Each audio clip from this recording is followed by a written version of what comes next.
Martin. And my name's Mrs. Price. And together we are the assistant heads for year 3 and 4. We look forward to welcoming yourselves and all of your lovely children here in our Key Stage 2 building in September. So you've already had a little chance to see where your children will be going in September and a little bit of the classrooms and their lockers. We're just going to run through a few more reminders ready for you when you're back in September. Firstly, our school policies. We follow the same policies in Key Stage 2 that your children will have been following in Key Stage 1. So our behaviour policy is still exactly the same as it was in Key Stage 1, but this will be gone through with your children as a reminder when they return in September. We still follow the same uniform policy in school as they do in Key Stage 1, and this also includes our hair policy. So we do look forward to seeing all those lovely new, neat, smart haircuts in September on the boys. Remembering though, with no tram lines or patterns shaved into the hair, and obviously no hair to be shaved down completely to the scalp, please. Girls, if you have beautiful long hair, then we advise that it is best to have it tied back for school, as it stops it from being a distraction during your learning. In terms of wearing jewellery, again we follow the same policy as in Key Stage 1. If children have their ears pierced, then a pair of small plain studs are allowed. These of course then have to be either taken out or covered up with plasters for when the children do pee in.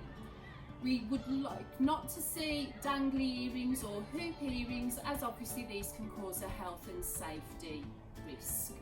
Also, can I remind you that nail varnish is not allowed. So when children return in September, if they could make sure that any nail varnish or any patterns on their nails has been removed. They can wear it as much as they like in the holidays and at weekends, but obviously not for school.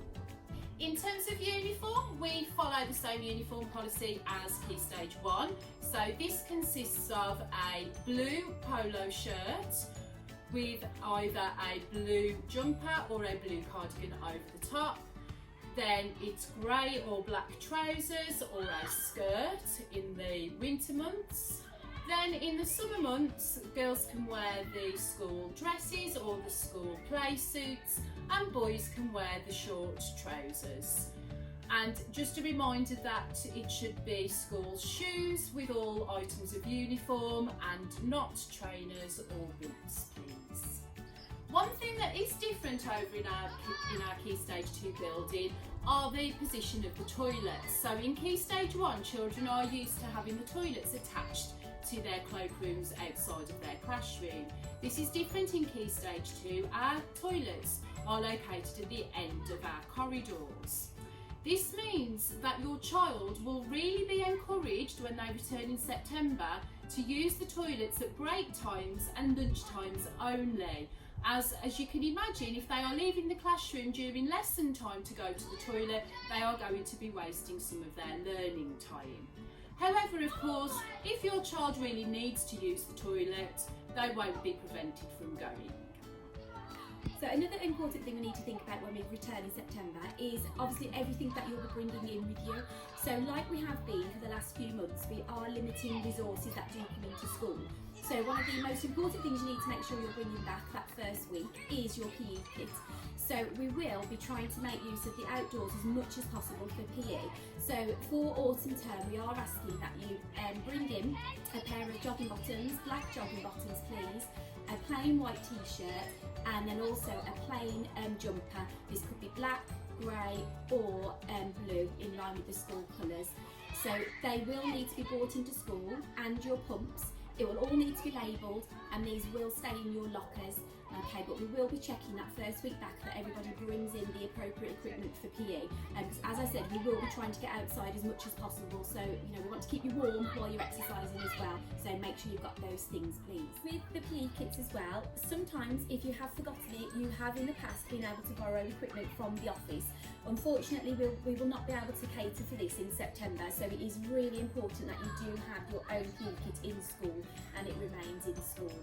Just like we've been doing the last few months as well, if you are bringing in your own lunch from home, this will still need to be the same as it has been during lockdown. So we will be asking for your lunch to be in disposable bags.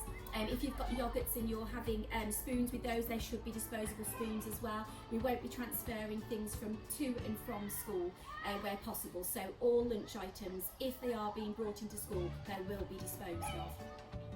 So as well as yourself, when you come to school, you will be bringing your coat. If it gets particularly cold, obviously your hat, scarves and gloves, they're okay to bring in as well. But we aren't accepting any school bags in September. Okay, so really important, if you are just bringing your lunch in, you have it in your disposable bag and that's it. At break times, we will still be selling the toast and juice to children, so children can still have toast and juice at their break times. But if you are bringing in anything from home for break times, it should be a piece of fruit. So that brings us to the end of our tour. I hope you have enjoyed your video and we really can't wait to welcome you back in September. So have a lovely summer holiday, get the rest you deserve, and we look forward to welcoming you back soon. And stay safe. Bye.